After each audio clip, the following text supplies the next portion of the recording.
Il est 8h30. Bretagne 5, l'invité du 7-9.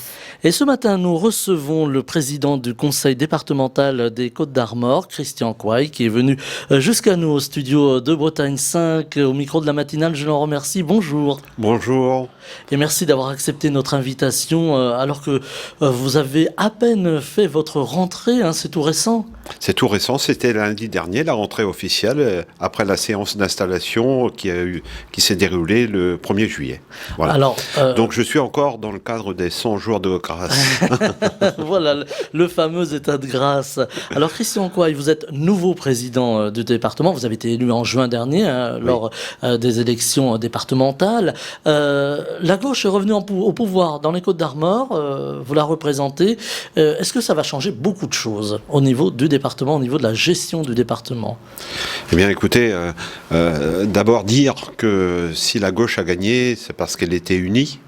Et qu'il y avait plusieurs formations politiques qui se sont retrouvées au sein d'une plateforme et que, avant toute chose, c'était pour bâtir un projet à proposer aux électeurs et aux électrices, et que ce projet, je suis maintenant chargé de le mettre en œuvre, comme vous en doutez. Donc évidemment, oui, il y a des choses qui ne vont pas forcément changer, on sera dans la continuité de ce qui s'est fait précédemment, mais nous avons nos options aussi, nos orientations, et nous allons tenter de les mettre en œuvre. On a été élus pour ça. Alors, il y a une forte demande sociale hein, dans les Côtes-d'Armor. Ça tombe bien puisque finalement le département a compétence au niveau social. Alors on parle beaucoup aujourd'hui des mineurs isolés. J'avais envie de commencer par cette question des mineurs isolés parce que c'est une préoccupation finalement et le département est partie prenante.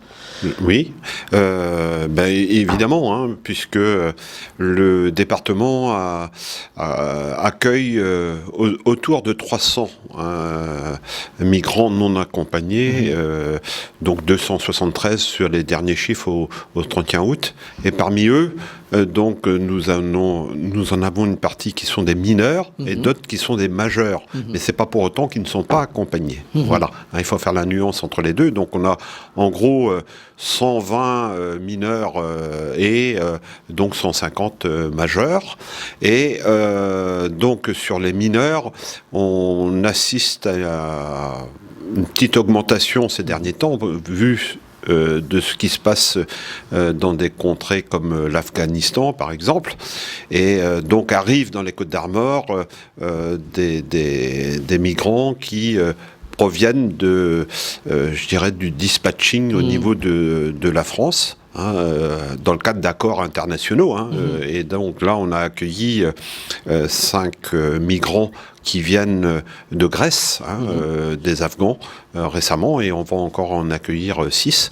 Moi, j'ai tendance à dire, parce que on fait des fixations sur les migrants assez facilement, j'ai tendance à dire quand même que quand on a un département de 600 000 habitants, on peut accueillir 300 migrants non accompagnés. Je pense que ça fait partie de nos devoirs. Ensuite, quand on a les migrants, il ne faut pas caricaturer les choses non plus. Il y en a qui s'intègrent très bien. Il y a toujours, on met toujours en exergue la délinquance, mais il n'y a pas plus de délinquance, d'après les statistiques, sur les migrants que sur la population française. Donc je tiens à rétablir un peu les choses de ce côté-là. Ensuite, comme je vous l'ai dit, il y a 120 mineurs, il y a 150 majeurs, et donc les majeurs, on les accompagne également en termes de formation, en termes d'apprentissage. Et l'idée, c'est qu'ils puissent s'intégrer, trouver du travail. Et d'ailleurs, j'ai eu l'occasion, lors de la venue du Premier ministre au mois de juillet, d'aller à la Maison de l'Emploi et de constater que il y avait beaucoup d'employeurs qui cherchaient du personnel et qui formaient le personnel, et que parmi eux, il y avait des migrants qui s'intégraient tout à fait correctement. Comment le département les accompagne d'une façon, j'allais dire, pratique? Nous avons une mission au niveau du conseil départemental qui a été mis en place en 2018, si ma mémoire est bonne, et cette mission a a justement pour objectif d'accueillir, de travailler avec la préfecture, parce que c'est un acteur important, évidemment, et donc on travaille très bien, nous, dans le département des Côtes-d'Armor, avec la préfecture, faire en sorte donc que les jeunes qui arrivent ne soient pas laissés seuls, mais qu'ils soient accompagnés, et donc c'est ce qui s'organise, et le but est que ils soient le moins possible livrés à eux-mêmes. Voilà, de façon à pouvoir rentrer dans un dispositif, un cercle vertueux, comme l'on dit. Oui, tout à fait.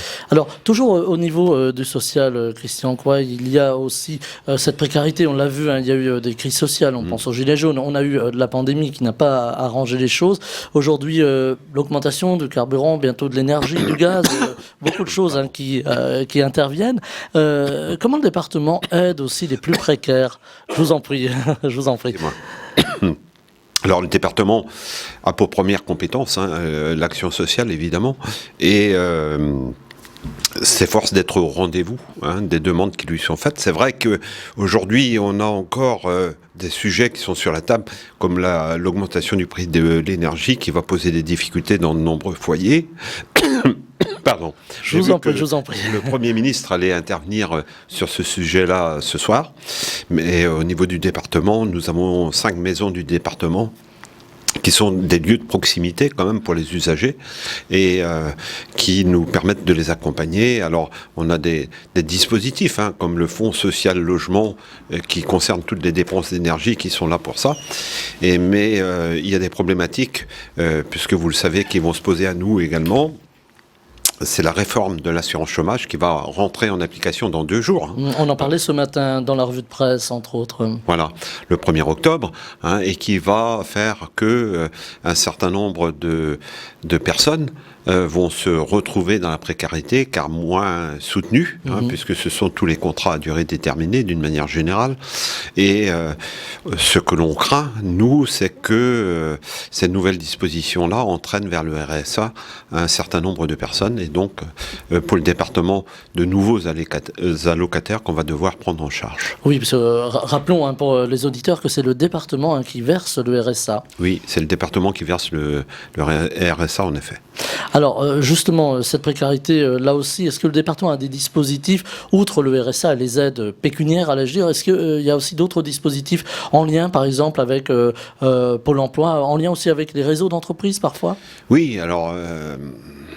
le département essaye de faire en sorte que les chômeurs de longue durée soient accompagnés. Donc il y a un travail qui est fait avec la Maison de l'Emploi pour essayer de faire en sorte d'identifier ces personnes et de les accompagner, soit par des formations, soit par l'apprentissage, parce que aujourd'hui les employeurs se rendent bien compte qu'ils auront du mal à trouver sur le marché des salariés formés, et beaucoup d'entreprises aujourd'hui proposent même à des personnes qui ne sont pas compétentes de les former directement. Alors, la formation et l'accompagnement, on pourrait le résumer ainsi. On parle aussi de dialogue social aujourd'hui. Alors, c'est pas toujours simple, le dialogue social, même au sein du département, j'allais dire, de l'entité département, du conseil départemental. On a beaucoup entendu les pompiers récemment. Ils sont même venus au micro de Bretagne 5 porter leurs revendications. Est-ce que le dialogue s'est renoué ?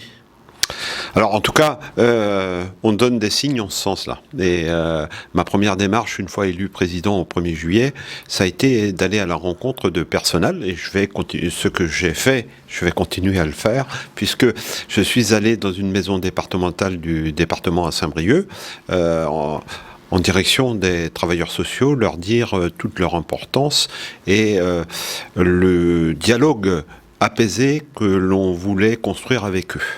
Ça ne veut pas dire qu'on sera d'accord sur tout, qu'on soit très clair, chacun est dans son rôle. Je suis allé également voir les agents des routes qui étaient mécontents également d'un certain nombre de dispositifs et qui nous ont fait savoir qu'ils souhaiteraient avoir du matériel performant, avoir des bâtiments qui soient adaptés.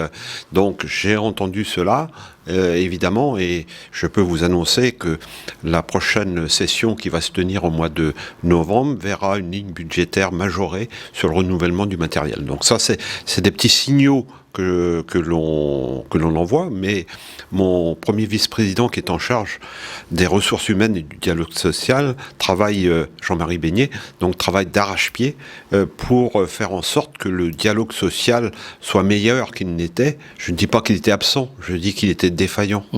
Donc, puisqu'il y a quand même eu pas mal de mouvements de grève, il y a eu pas mal de mouvements de contestation, et on a eu même l'hémicycle occupé. Donc, ça veut dire qu'il y avait des choses qui n'allaient pas bien. Et Jean-Marie Beignet, donc le premier vice-président en charge de ces questions de ressources humaines et du dialogue social, a déjà donc commencé à travailler avec les syndicats.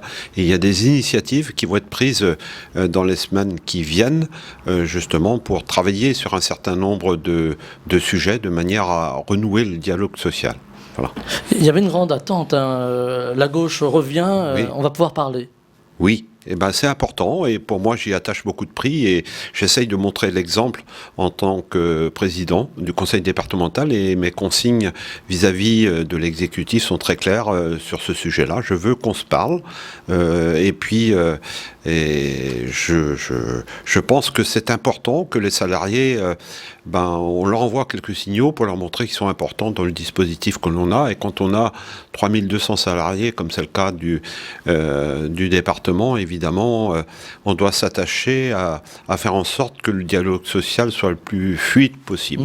Je ne veux pas dire que ce sera parfait, je ne suis pas meilleur qu'un autre, mais en tout cas, en ce qui me concerne, j'ai commencé à visiter début septembre les services du département. Là aussi, pour moi, découvrir ce qu'est le département. Et je vais continuer. J'ai déjà visité 2 directions et ça va se poursuivre dans les semaines qui viennent. Alors, vous avez prononcé le mot de route. Alors ça parle aussi aux usagers, parce que l'usager est mécontent. C'est très français, c'est très breton aussi. D'ailleurs, on râle toujours les nids de poules, les routes, la signalisation. Je ne parlerai pas des radars ce matin, mais les routes du département sont quand même dans l'ensemble plutôt en bonne forme, allais-je dire, comparativement à certaines régions. Et est-ce que, c'est un budget important, hein, vous allez pouvoir nous en dire un mot, Christian Coy. Est-ce qu'il y a des améliorations? J'imagine que oui, à apporter. Et comment le département va prioriser ces améliorations de sécurité essentiellement? Là encore, c'est une réflexion globale qu'on veut avoir. On ne veut pas prendre de décision à l'emporte-pièce. On va mettre en place, dans les mois qui viennent, je pense, un schéma départemental vélo-route. Parce qu'aujourd'hui, les citoyens développent de nouvelles formes de mobilité, et nous, il faut qu'on les prenne en compte. Et donc, je visite actuellement aussi les intercommunalités, dont on en a vu à peu près la moitié, et je suis heureux de constater qu'au niveau des intercommunalités, ce sujet-là est pris en main également. Et notre souhait, en mettant en place ce schéma départemental vélo-route, c'est d'associer les collectivités, justement, puisque vous savez qu'une route départementale en soi, c'est pas suffisant, donc il faut qu'il y ait des bouclages. Et les salariés aujourd'hui veulent de nouvelles formes de mobilité douce. Le vélo, c'est pas que pour aller se promener, le vélo, c'est aussi pour aller au travail. Et donc, j'ai eu l'occasion, au mois de juillet, de venir ici sur Iffignac inaugurer un nouveau tronçon de mobilité douce, et je vois bien que tous les élus travaillent pour créer des boucles sécurisées pour les cyclistes, par exemple. Et donc, dans le schéma départemental vélo-route, nous allons mettre en place ce nouveau dispositif. Alors après, quand on parle des routes, il y a aussi le débat enduit-enrobé. Ah, le fameux débat enduit. Alors, je l'aborde avant que vous m'en parliez. J'allais vous poser la question, forcément. Est-ce qu'on peut en dire un mot, la différence pour les auditeurs, en quelques mots, sans rentrer dans la technique? Oui, alors sans rentrer dans la technique, c'est 2 techniques différentes qui sont utilisées. L'un à base de gravillon et de goudron, et qui, dans le temps, a une durée moindre que l'autre, à base d'enrobé, mais qui présente aussi quelques inconvénients, parce qu'il n'y a pas de formule parfaite, évidemment.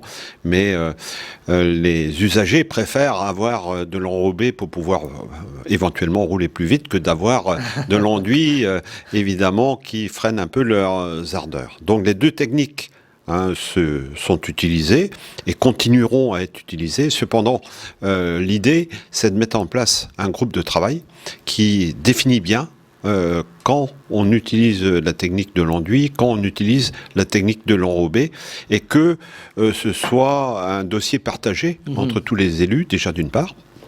Et d'autre part, l'idée aussi, c'est de faire en sorte de prendre en compte le centre technique départemental, parce que nous avons 13 salariés qui travaillent justement pour produire de l'enduit. Donc si on prend une orientation qui va vers plus d'enrobé, ça veut dire qu'il y aura des impacts derrière, et il faut qu'on anticipe ces questions-là pour pas qu'il y ait de difficultés pour les salariés. Voilà, donc, comme quoi un simple choix technique peut avoir même un impact social. Voilà. Donc on va pas mettre de l'enduit là où il y a des maisons d'habitation. Je prends un exemple comme ça, évidemment. Donc on va définir les modalités de ces deux techniques-là, et puis ce sera partagé entre les élus, et donc après, logiquement, en découle donc une stratégie. Alors, attention au gravillon, quand même, il y en a quelques-uns. Là, des fois, les cyclistes sont pas contents, d'ailleurs. Oui. Voilà, ça sera peut-être aussi... Mais les routes, c'est un sujet inépuisable. Vous savez, j'étais maire jusqu'au mois de juillet, et dès lors qu'on parlait des routes, les esprits s'enflammaient un peu. Il y avait quelques crispations. Voilà. Oui, je le dis, d'ailleurs, pour nos auditeurs, vous étiez maire de Saint-Servais. Oui. Voilà. Vous êtes resté adjoint depuis. C'est ça. Voilà. Depuis le mois de juillet, je ne suis plus maire, donc, je suis resté au conseil municipal parce que je ne trouvais pas correct de quitter le conseil municipal alors que les électeurs, quelques semaines avant, m'avaient donné 79% des voix. Et donc, c'est la raison pour laquelle je suis resté, mais je suis attaché à ma commune de toute façon, ils le savent bien. Donc, je pense aussi que c'était important pour moi d'épauler la nouvelle maire qui prenait ses fonctions. Voilà, c'était une petite parenthèse pour situer. Il y a aussi aujourd'hui beaucoup d'attentes sur l'environnement. On en parle beaucoup à cette antenne. L'environnement, c'est le sujet avec le réchauffement climatique qui est en marche. On l'aura déjà compris. Aujourd'hui, on entend beaucoup parler de Saint-Brieuc avec les éoliennes en mer. Oui. C'est un sujet, là aussi, de crispation, de colère même, auquel vient s'ajouter la colère des pêcheurs, puisqu'ils sont directement impactés. Comment le département... Alors, il n'a pas la gestion, je le précise pour les auditeurs de ce dossier, mais comment gérer les attentes, comment entendre la détresse aussi? Oui. Alors, sur des projets de cette nature-là, évidemment, il y a, des points de vue divergents, c'est très clair. J'ai reçu les parties en présence, qu'il s'agisse du comité des pêcheurs ou d'Elmarine, qui est opérateur à travers Iberdrola. Ils sont complètement en désaccord. Maintenant, il s'agit d'une décision de l'État. Et donc, il y a à prendre en compte les aspects environnementaux, bien sûr. Il y a des études scientifiques qui sont menées également sur ce sujet-là.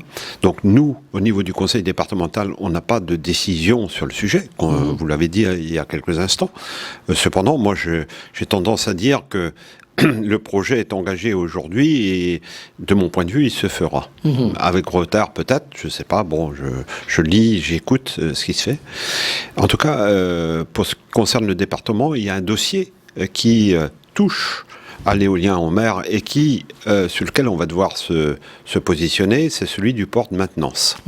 Et donc le port de maintenance tel qu'il est prévu dans le projet devrait se situer à Saint-Quay. Et donc, si ce port de maintenance se fait, c'est 80 à 90 emplois pour 35 ans qui sont annoncés par le porteur de projet. Bon. Donc, le département est majoritaire au niveau du syndicat mixte du port de Saint-Quay.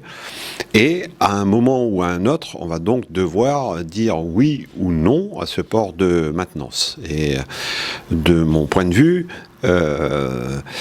la meilleure manière d'aborder cette question, c'est quand même de travailler avec le maire de Saint-Quay. Et nous avons prévu de nous rencontrer prochainement pour discuter de ce port de maintenance et voir quelle position pourrait être prise par rapport aux propositions qui sont faites.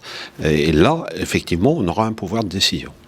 Alors, autre sujet épineux, aujourd'hui on parle beaucoup du financement des collectivités locales. Alors la région, les départements, l'État a tendance à beaucoup déléguer, pas forcément mettre les moyens en face. Est-ce qu'aujourd'hui vous regrettez que l'État ne mette pas plus de moyens dans une forme de décentralisation pour les départements, pour les régions ?